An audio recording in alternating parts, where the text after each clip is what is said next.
اعوذ باللہ من الشیطان الرجیم بسم اللہ الرحمن الرحیم۔ السلام علیکم ناظرین کرام، اللہ کو راضی کرنے والی قرآنی آیت پڑھیں، روزانہ صرف 21 مرتبہ پڑھ لیں، انشاءاللہ اللہ کی محبت نصیب ہوگی۔ بھائیوں اور بہنوں، اگر آپ لوگ چاہتے ہیں کہ اللہ کو راضی کریں، اور اگر آپ چاہتے ہیں کہ آپ پر اللہ کی رحمتیں برکتیں نازل ہوں، یا اگر آپ کا دل آلودہ ہو چکا ہے، کوئی نیک کام کرنے کو دل نہیں کرتا، آپ اس عمل کو لازمی کریں۔ محترم ناظرین، اعمال کی قبولیت کے لیے رضائے الہی اور اخلاص نیت نہایت ضروری ہے۔ اگر انسان کے پیش نظر اللہ کی خوشنودی نہیں ہے اور وہ محض اپنی ذات کو شہرت کی بلندی تک پہنچانے کے لیے اور مقبولیت کا مقام حاصل کرنے کے لیے ہر جائز اور ناجائز طریقہ اپناتا ہے، تو اللہ رب العزت کی نگاہ میں وہ مردود ہو جاتا ہے۔ جو اللہ کی ملاقات کی امید کا نہ شوق رکھتا ہے نہ امید رکھتا ہے، ان کا ذکر کرتے ہوئے اللہ تعالیٰ نے ارشاد فرمایا کہ بے شک وہ لوگ جو ہماری ملاقات کی امید نہیں رکھتے اور وہ دنیا کی زندگی پر خوش ہو گئے اور اس پر مطمئن ہیں، اور وہ لوگ جو ہماری آیات سے غافل ہیں، یہی لوگ ہیں جن کا ٹھکانہ جہنم ہے، اس کے بدلے میں جو وہ کمایا کرتے تھے۔ ناظرین، رب کی رضامندی سب سے بڑی کامیابی ہے، جیسا کہ ارشاد باری تعالیٰ ہے، اور اللہ کی رضامندی سب سے بڑی چیز ہے، یہی زبردست کامیابی ہے۔ بھائیوں اور بہنوں، جنت کی تمام نعمتوں سے بڑی نعمت اللہ کی رضامندی ہے۔ اللہ کی رضامندی جنت کی تمام نعمتوں سے بھی بڑھ کر ہے، یہی بڑی کامیابی ہے، کیونکہ اسی نعمت کی بدولت ان کا ہر مطلوب و مقصود حاصل ہوگا، اسی نعمت کی بدولت ان سے ہر خوف دور ہوگا، اور ان کے تمام حالات، تمام معاملات خوبصورت اور خوشگوار ہوں گے۔ ابو سعید خدری رضی اللہ تعالی عنہ سے روایت ہے کہ نبی کریم صلی اللہ علیہ وسلم نے فرمایا، اللہ تعالیٰ جنت والوں سے فرمائے گا کہ اے جنت والو، کیا تم خوش ہو گئے؟ وہ عرض کریں گے، اے پروردگار، ہم خوش کیوں نہ ہوں، تو نے ہمیں وہ کچھ عنایت فرمایا جو اپنی مخلوق میں سے کسی کو نہیں دیا۔ تو اللہ فرمائے گا، کیا میں تمہیں ان تمام نعمتوں سے بڑھ کر ایک اور نعمت نہ دوں؟ وہ عرض کریں گے کہ یا باری تعالیٰ، اب اس سے بڑھ کر اور کون سی نعمت ہو سکتی ہے؟ تو اللہ فرمائے گا، میں تمہیں اپنی خوشنودی سے نوازتا ہوں، اب کبھی تم سے ناراض نہیں ہوں گا۔ ناظرین، اللہ کو راضی کرنے والے اعمال کیسے موجب خیر بنتے ہیں، اور اسے ناراض کرنے والے اعمال کس طرح انسان کے لیے تباہ کن ثابت ہوتے ہیں، اس کی وضاحت ہمیں ایک حدیث قدسی سے ملتی ہے۔ حضرت ابو درداء رضی اللہ تعالی عنہ سے مروی ارشاد نبوی صلی اللہ علیہ وسلم کا مفہوم ہے کہ فرمان الہی ہے کہ میں اللہ ہوں، میرے سوا کوئی معبود نہیں، میں بادشاہ ہوں، میرے سوا کوئی معبود نہیں، میں بادشاہوں کا مالک ہوں، بادشاہوں کا بادشاہ ہوں، لہٰذا اے میرے بندو، ایسی حالت میں ان بادشاہوں کو کوسنے اور انہیں بددعائیں دینے کے بجائے میری یاد میں لگ جاؤ، اور حالات میں تبدیلی کے لیے ذکر، رونے اور گڑ گڑانے میں مصروف ہو جاؤ۔ میں ان بادشاہوں کے شر سے حفاظت کے لیے تمہاری کفایت کروں گا، یعنی تمہیں اپنی نصرت سے نوازوں گا۔ بلا شبہ گناہ کا ارتکاب، چاہے صغیرہ ہو یا کبیرہ، اللہ کی نافرمانی ہے۔ اگر اس کی معافی نہیں ہوئی تو انسان دنیا میں بھی اس کے وبال سے محفوظ نہیں رہ سکتا، اس کا خمیازہ کسی نہ کسی صورت میں اسے بھگتنا پڑتا ہے۔ قرآن و حدیث سے یہ واضح ہے کہ برے اعمال یا گناہ کے کام اللہ کی ناراضی کا سبب بنتے ہیں، اور ان کا وبال پریشانیوں اور مصیبتوں کی صورت میں ظاہر ہوتا ہے۔ خشکی اور تری میں ہر طرف فساد برپا ہو گیا لوگوں کے کرتوتوں کی وجہ سے، تاکہ وہ انہیں ان کے بعض اعمال کا مزہ چکھائے، شاید وہ اللہ سے رجوع کر لیں اور برے اعمال سے باز آ جائیں۔ ناظرین، صاحب معارف القرآن تفسیر روح المعانی کے حوالے سے اس آیت کی تفسیر میں رقم تراز ہیں کہ فساد سے مراد قحط اور وبائی امراض اور آگ لگنے اور پانی میں ڈوبنے کے واقعات کی کثرت اور ہر چیز کی برکت کا مٹ جانا، نفع بخش چیزوں کا نفع کم، نقصان زیادہ ہو جانا وغیرہ آفات ہیں، اور اس آیت سے معلوم ہوا کہ ان دنیاوی آفات کا سبب انسان کے گناہ اور اعمال بد ہوتے ہیں۔ یہی مضمون ایک دوسری آیت میں اس طرح آیا ہے کہ تمہیں جو بھی مصیبت پہنچتی ہے وہ تمہارے ہی ہاتھوں کی کمائی کے سبب ہے، یعنی ان معاصی کے سبب جو تم کرتے رہتے ہو، اور بہت سے گناہوں کو تو اللہ تعالیٰ معاف کر دیتے ہیں۔ ناظرین، مطلب یہ کہ اس دنیا میں جو مصائب اور آفات تم پر آتی ہیں، ان کا حقیقی سبب تمہارے گناہ ہوتے ہیں۔ اگرچہ دنیا میں ان گناہوں کا پورا بدلہ دیا جاتا ہے اور نہ ہر گناہ پر مصیبت اور آفت آتی ہے، بلکہ بہت سے گناہوں کو تو معاف کر دیا جاتا ہے، بعض گناہ پر ہی گرفت ہوتی ہے اور آفت اور مصیبت بھیج دی جاتی ہے۔ اگر ہر گناہ پر دنیا میں مصیبت آیا کرتی تو ایک انسان بھی زمین پر زندہ نہ رہتا، مگر ہوتا یہ ہے کہ بہت سے گناہوں کو حق تعالی معاف فرما دیتے ہیں، اور جو معاف نہیں ہوتے ان کا بھی پورا بدلہ دنیا میں نہیں دیا جاتا، بلکہ تھوڑا سا مزہ چکھایا جاتا ہے، جیسا کہ ارشاد باری تعالی ہے، تاکہ چکھا دے اللہ کچھ حصہ ان کے برے اعمال کا۔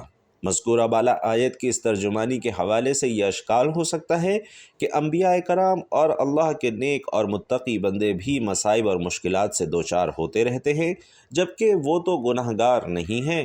اس کا جواب مفسرین نے اس طور پر دیا ہے کہ آیت میں گناہوں کو مصائب کا سبب ضرور بتایا گیا ہے، لیکن اسے علت تامہ یا سبب واحد کے طور پر ذکر نہیں کیا گیا، یعنی اس کا یہ مطلب نہیں کہ جب بھی کسی پر کوئی مصیبت آ پڑے تو اس کا گناہ گار ہونا لازم ہو جائے۔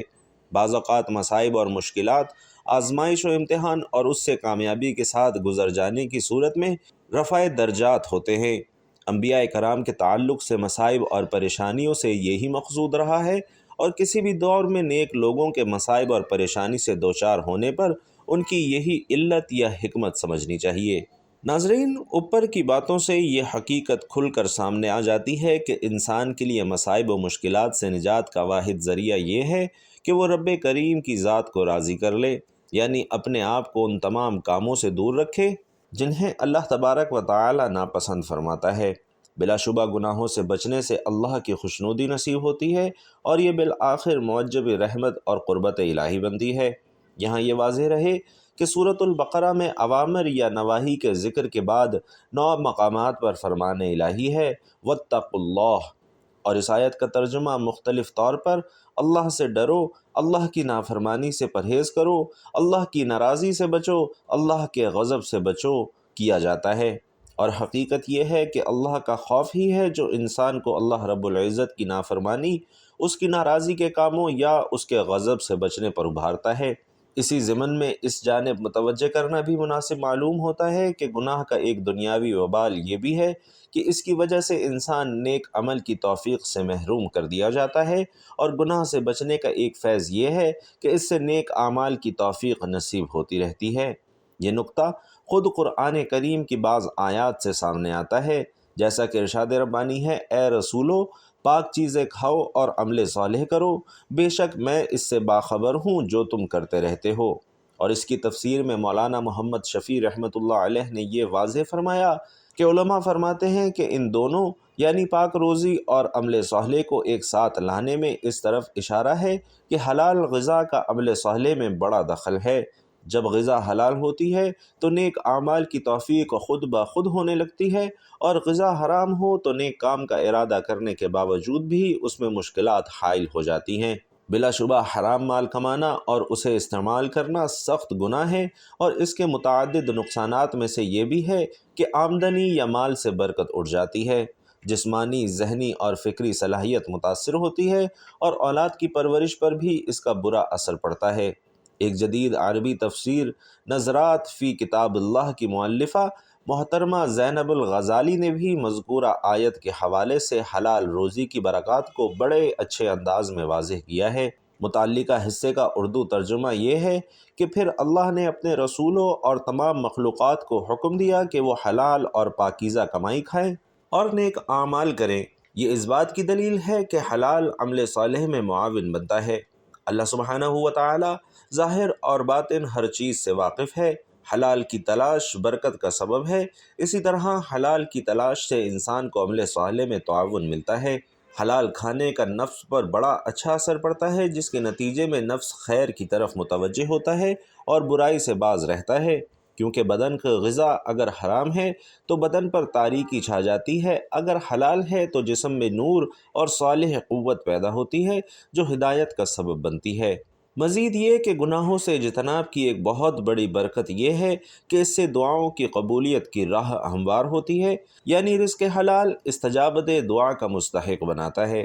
دوسری جانب یہ بھی لائق توجہ ہے کہ حرام کمائی دعاؤں کی قبولیت میں خارج بنتی ہے، ہادی برحق نبی کریم صلی اللہ علیہ وسلم نے عقل حلال کی تعلیم دیتے ہوئے ایک دفعہ مذکورہ بالا آیت اور سورۃ البقرہ کی اس آیت کی تلاوت فرمائی کہ لوگوں، زمین میں جو حلال اور پاک چیزیں ہیں انہیں کھاؤ، اور پھر صاف لفظوں میں واضح کیا کہ حرام روزی کھانے والوں کی دعا قبول نہیں ہوتی، خواہ وہ بار بار دونوں ہاتھ پھیلا کر رب سے دعا کیوں نہ کرتے رہیں۔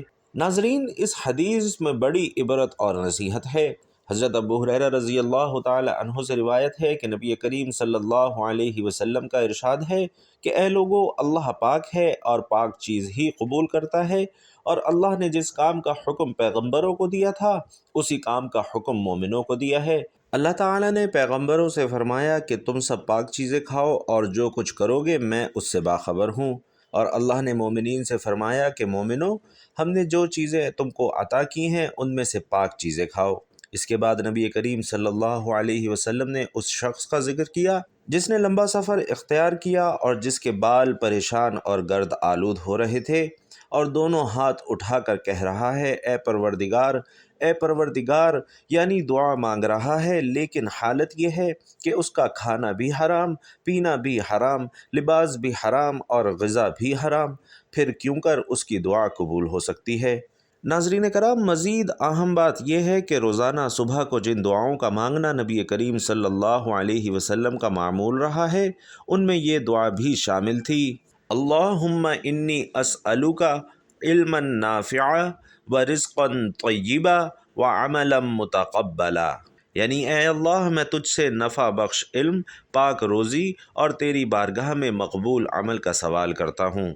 ناظرین، نبی کریم صلی اللہ علیہ وسلم جن چیزوں کی توفیق طلب کرتے تھے ان کے معجب خیر اور برکت ہونے میں کیا شبہ ہو سکتا ہے؟ مختصر یہ کہ گناہ کے ارتکاب کے دنیاوی اور اخروی نقصانات میں سے سب سے بڑا نقصان اللہ رب العزت کی ناراضگی ہے، اور سچ یہ ہے کہ جس سے اللہ ناراض ہو جائے اسے کہاں پناہ مل سکتی ہے۔ بلا شبہ ہر انسان ہر حال میں اللہ کی مدد کا محتاج ہے اور ہر ایک اس کی نصرت کا طلبگار ہے۔ قرآن پاک کا صاف صاف اعلان ہے کہ اے لوگو، تم سب ہی اللہ کے محتاج ہو، اور اللہ بے نیاز اور اللہ ہر حال میں لائق حمد و ستائش ہے۔ ناظرین، موجودہ حالات میں جب کہ ہر طرح کے مصائب و مسائل کا سامنا ہمیں ہے، اللہ سے رجوع اور اس کی نصرت طلب کرنے کی ضرورت اور زیادہ بڑھ گئی ہے۔ اس لیے یہ ہمارے لیے انتہائی ضروری ہو گیا ہے کہ ہم اپنے آپ کو ان تمام کاموں سے دور رکھیں جو اللہ کو ناپسند ہیں، گناہ سے خود بچیں اور دوسروں کو بھی بچانے کی کوشش کریں۔ بلا شبہ اللہ کو راضی کرنے کا یہ بڑا مؤثر ذریعہ ہے، اور حقیقت یہ ہے کہ رب کریم کو راضی کیے بغیر ہمارا کوئی مسئلہ حل ہونے والا نہیں ہے، اور نہ مصائب اور مشکلات سے ہی ہمیں نجات ملنے والی ہے۔ اللہ کرے یہ حقیقت اچھی طرح ہم سب کے ذہنوں میں بیٹھ جائے۔ ایک شخص نے خدا کی زیارت کے لیے 40 دن کا چلہ کاٹا۔ وہ دن کو روزے رکھتا اور رات بھر قیام کرتا۔ اعتکاف اور عبادت کی وجہ سے وہ مخلوق خدا سے الگ تھلگ ہو چکا تھا، اور اس کا سارا وقت آہوزاری اور ریاض و نیاز میں گزرتا۔ 36ویں رات اس عبادت گزار شخص نے غیب سے ایک آواز سنی کہ شام 6 بجے تانبے کے بازار میں فلاں تانبا ساز کی دکان پر جاؤ اور خدا کی زیارت کر لو۔ ناظرین، وہ عابد وقت مقررہ پر وہاں پہنچ گیا اور مارکیٹ میں تانبا ساز کی اس دکان کو ڈھونڈنے لگا۔ وہ کہتا ہے، میں نے ایک بوڑھی عورت کو دیکھا جو تانبے کی دیگچی پکڑے ہر تانبا ساز کو دکھا رہی تھی۔ وہ اسے بیچنا چاہتی تھی۔ وہ جس تانبا ساز کو اپنی دیگچی دکھاتی تو اسے تول کر کہتا 4 ریال ملیں گے، لیکن وہ بڑھیا کہتی میں تو 6 ریال لوں گی۔ کوئی تانبا ساز اسے 4 ریال سے زیادہ دینے پر آمادہ نہ ہوا۔ آخرکار وہ بڑھیا ایک تانبا ساز کے پاس پہنچی۔ تانبا ساز اپنے کام میں مصروف تھا۔ بوڑھی عورت نے کہا، میں یہ برتن بیچنے کے لیے لائی ہوں، کیا آپ 6 ریال دیں گے؟ تانبا ساز نے پوچھا، 6 ریال میں کیوں؟ بوڑھی عورت نے دل کی بات بتاتے ہوئے کہا کہ میرا بیٹا بیمار ہے، ڈاکٹر نے اس کے لیے جو نسخہ لکھا ہے اس کی قیمت 6 ریال ہے۔ تانبا ساز نے دیگچی لے کر کہا، ماں جی، یہ دیگچی بہت عمدہ اور نہایت قیمتی ہے، اگر آپ بیچنا ہی چاہتی ہیں تو میں اسے 25 ریال میں خریدوں گا۔ بوڑھی عورت نے کہا، کیا آپ میرا مذاق اڑا رہے ہیں؟ تو تانبا ساز نے کہا، ماں جی ہرگز نہیں، میں واقعی آپ کو 25 ریال دوں گا۔ یہ کہہ کر اس نے برتن لیا اور بوڑھی عورت کے ہاتھ میں 25 ریال رکھ دیے۔ ناظرین، بوڑھی عورت بہت حیران ہوئی اور دعائیں دیتی ہوئی اپنے گھر کی طرف چل دی۔ عبادت گزار شخص کہتا ہے کہ میں یہ سارا ماجرا دیکھ رہا تھا، جب وہ بوڑھی عورت وہاں سے چلی گئی تو میں نے تانبا ساز سے پوچھا، چچا لگتا ہے آپ کو کاروبار کرنا نہیں آتا؟ بازار میں کم و بیش سبھی تانبے والے اس دیگچی کے 4 ریال سے زیادہ دینے کو تیار نہ تھے، لیکن آپ نے 25 ریال میں اسے خریدا ہے۔ بوڑھے تانبا ساز نے کہا، میں نے برتن نہیں خریدا، میں نے اس کے بچے کا نسخہ خریدنے اور 1 ہفتے تک اس کی دیکھ بھال کے اسے پیسے دیے ہیں۔ میں نے اسے اس لیے اتنی قیمت دی ہے کہ گھر کا باقی سامان بیچنے کی نوبت نہ آئے۔ ناظرین، عبادت گزار کہتا ہے کہ یہ سن کر میں سوچ میں پڑ گیا کہ اتنے میں غیبی آواز سنائی دی، چلا کشی سے کوئی میری زیارت کا شرف حاصل نہیں کر سکتا، گرتے ہوئوں کو تھامو، غریبوں کا ہاتھ پکڑو، میں خود تمہاری زیارت کو آؤں گا۔ سبحان اللہ۔ ناظرین، دیکھا، جو بندہ دنیا کی عارضی زندگی گزارتے ہوئے اللہ تعالیٰ پر راضی ہو جاتا ہے کہ اللہ نے اسے جس حال میں رکھا ہے وہ اسی حال میں اللہ سے راضی ہے، کوئی شکوہ نہیں کرتا، کوئی شکایت نہیں کرتا، بلکہ ہر وقت اللہ کا شکر ادا کرتا رہتا ہے، ایسے بندے کی بہت زیادہ فضیلت ہے۔ نبی کریم صلی اللہ علیہ وسلم نے حضرت ابو ہریرہ کو جو 5 نصیحتیں کیں، ان میں سے ایک نصیحت یہ بھی ہے کہ اللہ سے راضی رہنا ہے، اللہ کی تقسیم پر راضی رہنا ہے، سب لوگوں سے زیادہ بے نیاز ہو جاؤ گے۔ یعنی اللہ نے جو کچھ آپ کی قسمت اور آپ کے مقدر میں لکھ دیا ہے اس پر دل و جان سے راضی ہو جاؤ۔ اس کا فائدہ یہ ہوگا کہ تم سب لوگوں سے زیادہ بے نیاز ہو جاؤ گے۔ حضرت انس رضی اللہ تعالی عنہ سے روایت ہے، انہوں نے فرمایا کہ ہم رسول اللہ صلی اللہ علیہ وسلم کے ساتھ ابو سیف لوہار کے یہاں گئے جو حضرت ابراہیم کا رضاعی باپ تھا۔ رسول صلی اللہ علیہ وسلم نے حضرت ابراہیم کو لے کر بوسہ دیا اور اس کے اوپر اپنا منہ رکھا۔ اس کے بعد ہم دوبارہ ابو یوسف کے ہاں گئے تو حضرت ابراہیم حالت نزا میں تھے۔ رسول صلی اللہ علیہ وسلم کی آنکھیں اشکبار ہوئیں۔ حضرت عبد الرحمن بن عوف نے عرض کی کہ اے اللہ کے رسول، آپ بھی روتے ہیں؟ آپ صلی اللہ علیہ وسلم نے فرمایا، اے ابن عوف، یہ تو ایک رحمت ہے۔ پھر آپ صلی اللہ علیہ وسلم نے روتے ہوئے فرمایا، آنکھ اشکبار اور دل غمزدہ ہے، لیکن ہم کو زبان سے وہی کہنا ہے جس سے ہمارا مالک راضی ہو۔ اے ابراہیم، ہم تیری جدائی سے یقیناً غمگین ہیں۔ اللہ کے رسول صلی اللہ علیہ وسلم فرماتے ہیں کہ اللہ اپنے بندے کو جو کچھ عطا کرتا ہے اس کے ذریعے اپنے بندے کو آزماتا ہے، پس جو اس پر راضی ہو جاتا ہے، جو اللہ نے اس کے لیے حصہ مقرر فرما دیا، تو اللہ اس حصے میں اپنے اس بندے کے لیے برکت دیتا ہے، اس میں وسعت دیتا ہے، اور جو کوئی راضی نہیں ہوتا اس کے لیے برکت نہیں دی جاتی۔ حضرت عباس بن عبد المطلب بیان کرتے ہیں کہ انہوں نے رسول صلی اللہ علیہ وسلم سے سنا، آپ فرما رہے تھے، اس شخص نے ایمان کا مزہ چکھ لیا جو اللہ کے رب، اسلام کو دین اور محمد صلی اللہ علیہ وسلم کے رسول ہونے پر دل سے راضی ہو گیا۔ حضرت سعد بن ابی وقاص رضی اللہ تعالی عنہ سے روایت ہے کہ انہوں نے رسول اللہ صلی اللہ علیہ وسلم سے روایت کی کہ آپ نے فرمایا، جس نے مؤذن کی آواز سنتے ہی یہ کہا، اشہد ان لا الہ الا اللہ وحدہ لا شریک لہ وان محمدا عبدہ ورسولہ، یعنی میں گواہی دیتا ہوں کہ اللہ کے سوا کوئی معبود نہیں، وہ اکیلا ہے، اس کا کوئی شریک نہیں، اور محمد صلی اللہ علیہ وسلم اس کے بندے اور رسول ہیں۔ میں اللہ کے رب ہونے اور محمد صلی اللہ علیہ وسلم کے رسول ہونے اور اسلام کے دین ہونے پر راضی ہوں، تو اس کے گناہ بخش دیے جائیں گے۔ محترم ناظرین، جو بندہ اللہ پر حقیقی معنوں میں راضی ہو جاتا ہے تو اللہ اس بندے کے گناہ معاف فرما دیتے ہیں اور کل قیامت والے دن اسے جنتوں کا وارث بنا دیں گے۔ ہم نے اس بات کا تذکرہ کیا ہے کہ یہ کہنا کہ صحابہ کرام اللہ سے راضی ہو گئے اور اللہ صحابہ سے راضی ہو گیا بڑا آسان ہے۔ اصل غور کرنے کی بات یہ ہے کہ صحابہ کرام اللہ سے راضی کیسے ہوئے؟ ہم چھوٹی چھوٹی بات پر گھبرا جاتے ہیں، اللہ سے شکوے کرنے لگ جاتے ہیں، پھر یہ بھی کہتے ہیں کہ ہم اللہ سے راضی ہیں۔ ناظرین، یہ حقیقی معنوں میں راضی ہونا نہیں ہے، بلکہ راضی ویسے ہونا چاہیے جیسے صحابہ کرام ہوئے۔ وہ کوئلوں پہ لیٹ کر بھی اللہ سے راضی رہے، وہ گھر بار چھوڑ کر بھی اللہ سے راضی رہے، وہ مال لٹا کر بھی اللہ سے راضی رہے، وہ جانیں لٹا کر بھی اللہ سے راضی رہے۔ الغرض صحابہ کرام رضوان اللہ تعالی علیہم اجمعین ہر حال میں اللہ سے راضی رہے۔ محترم ناظرین، آج کا وظیفہ قرآن پاک کی ایک خوبصورت آیت کا وظیفہ ہے۔ یہ آیت کے ساتھ ایک دعا بھی ہے۔ اگر آپ اس دعا کو پڑھ لیتے ہیں اور اللہ سے یہ دعا پڑھ کر جو کچھ مانگتے ہیں تو انشاءاللہ اللہ تعالیٰ اس دعا کی برکت سے آپ کو وہ تمام چیزیں عطا کرے گا جس چیز کی آپ کو ضرورت ہے۔ یہ دعا پڑھنے سے اللہ راضی ہو جاتا ہے۔ یہ وظیفہ آپ کسی بھی وقت کر سکتے ہیں۔ اگر آپ کسی نماز کے بعد پڑھنا چاہیں تو نماز کے بعد بھی پڑھ سکتے ہیں۔ اگر آپ صبح کے وقت پڑھنا چاہیں تو صبح کے وقت پڑھ لیں، رات کو سوتے وقت پڑھنا چاہیں تو رات کو پڑھ لیں۔ اس وظیفے کے ناظرین بہت سے فوائد ہیں۔ یہ قرآنی آیت اور دعا کون سی ہے؟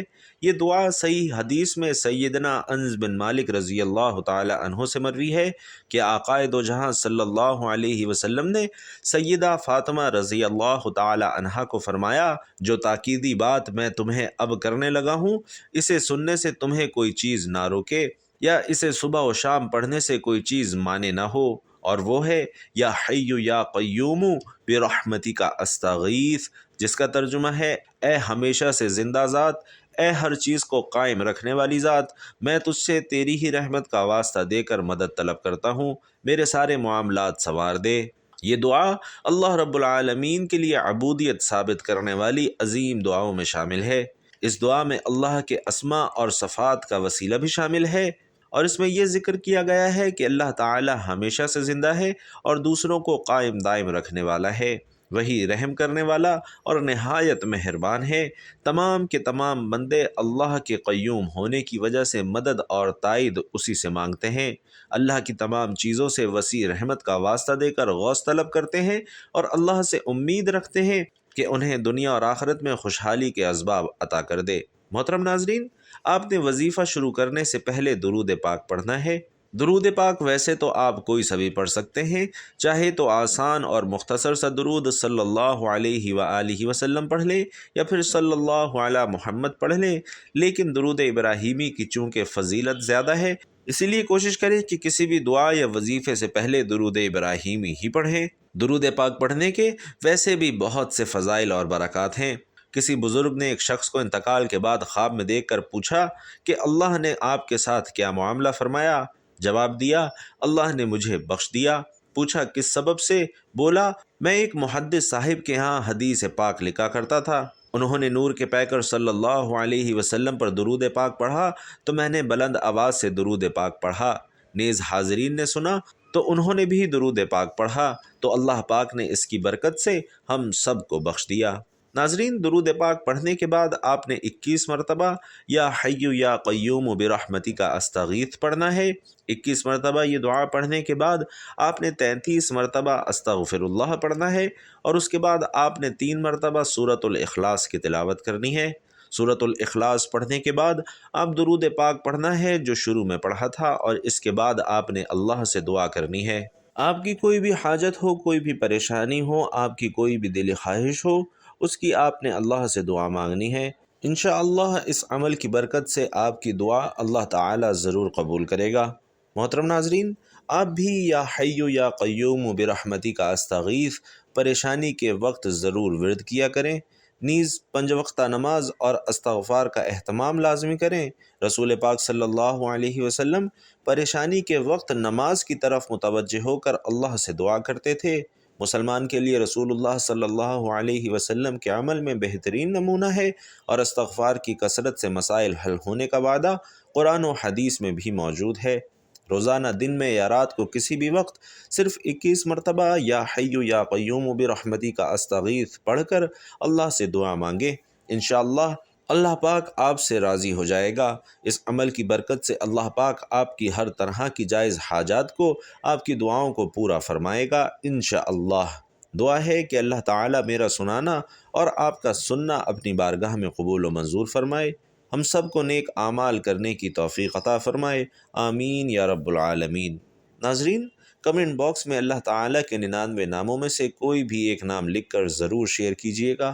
اللہ تعالیٰ ہم سب کا حامی و ناصر ہو، آمین۔